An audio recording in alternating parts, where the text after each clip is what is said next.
The Nazis stole it, the Soviets burned it down, and no one's ever found it, because everyone's been looking in the wrong place. For decades, historians settled on a clean narrative.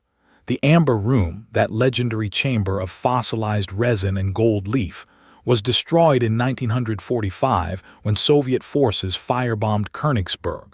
Case closed. Tragic. A masterpiece lost to the fog of war.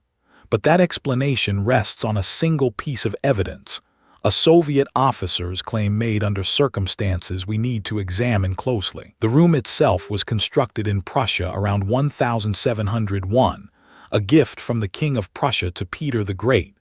It was installed in the Winter Palace in St. Petersburg, and for 2 centuries it remained one of the most coveted artworks on Earth. Amber, you have to understand, was rarer than gold. It took craftsmen decades to assemble. The panels alone weighed over 6 tons. In 1941, as Wehrmacht forces advanced toward Leningrad, Soviet curators faced a decision under extreme pressure: evacuate the Amber Room or seal it behind plaster. They chose plaster, a fatal miscalculation. Within months, the Germans occupied the palace and found it. By October 1941, Nazi specialists had dismantled every panel. The Amber Room was packed into crates and shipped west to Königsberg. For 4 years, it remained reassembled in Königsberg Castle, on display to Nazi leadership. Then, in January 1945, the Red Army closed in. Soviet forces were days away. And here's where the official story takes shape. According to Soviet Major Alexander Brusov, who entered the castle after it fell, the Amber Room had been destroyed in the bombardment, burned beyond recovery. That account became historical gospel. But let's examine what Brusov actually saw and what he didn't. He entered the castle days after its capture.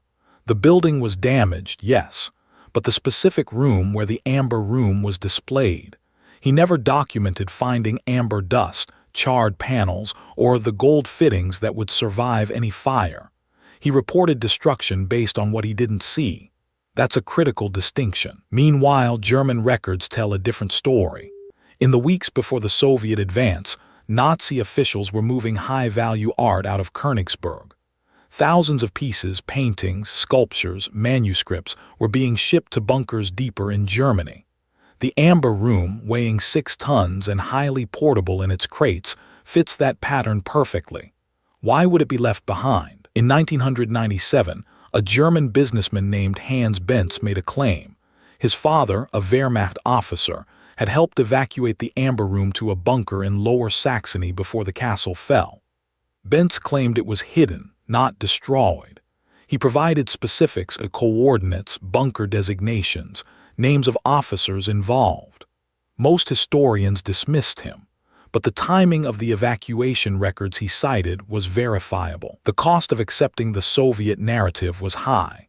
It allowed Moscow to close the case. It removed any obligation to search.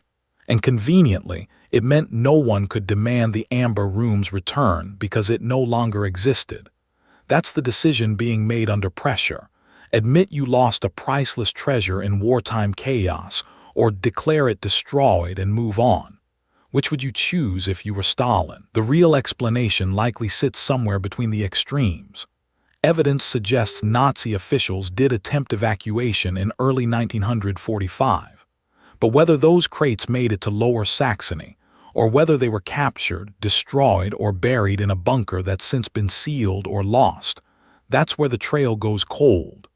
We have fragmentary testimony, no physical evidence, and decades of Cold War silence. Since 1945, there have been 17 serious expeditions searching for it. Ground-penetrating radar has scanned bunkers in 3 countries. Divers have searched lakes where crates might have been dumped. Nothing conclusive has surfaced.